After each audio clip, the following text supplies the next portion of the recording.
Okay, so yeah, during 2020 I managed to read about 30 books. And most of these were non-fiction books, but I managed to squeeze in a fair few fictional books as well.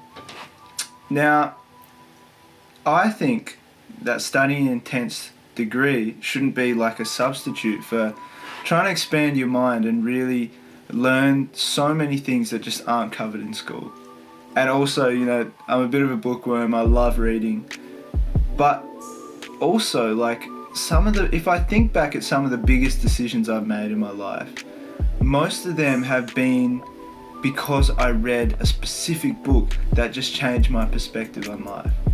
And so I think it's so important that you read. Like, is like the window to a world and a perspective of someone else's entire life that they've put so much effort into, and you can really come out the other side with, new ideas and new perspectives on life. Now, I know a lot of us are pretty time poor, but this is how I managed to squeeze in some time for reading and managed to read books despite being so busy with everything else. I know there's probably a bit of a debate between whether audiobooks are better or, whether having the physical book is better, whether reading off a PDF on your tablet is better. But I think audiobooks definitely have a place in your everyday routine, especially when you have a free half an hour and you're cleaning or you're going for a walk or a run. I don't know if many of you know this, but last year I was preparing for a marathon and I actually finished the marathon a month ago, and audiobooks were so good in passing the time and learning while exercising, two birds with one stone. Now, I think making your reading portable and easily accessible is just as important as actually sitting down to read. And that's where Kindles have been just a godsend, the greatest thing ever. I don't think I could ever read as many books as I do without a Kindle.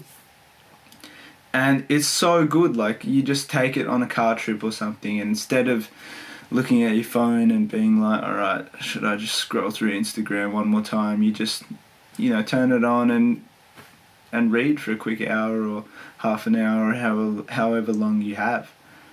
And yeah, it's so good.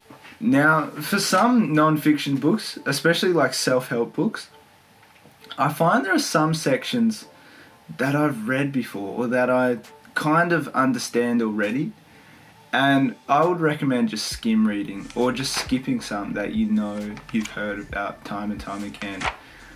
And that'll really help you get through a book and get to the real juicy, important parts that you don't know or haven't heard of before. That's what it's about. It's just about becoming the next level human being. If all else fails, you can always just look at people's blog pages to see their summaries, or companies like Blinkist, which make condensed audiobook versions of bigger books.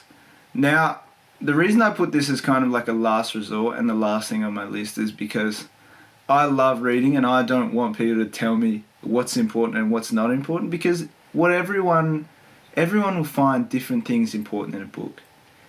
And also, when you read a complete book, you'll probably remember more of it, and you actually get to read what the author intended, without any kind of biased opinions of other people. You get this author's intention in their writing in the truest way that they wanted it to be. I can honestly say that reading books have had a more profound impact on my life than anything I've ever learnt in school. See, school, it's good at the content, it's good at the details, but books leave you with ideas, ideas that drive your passions, ideas that influence your career path, ideas that help you understand people and see people with a different perspective. And what's more important than that? So I hope you enjoyed the video. This is Cher. Bye.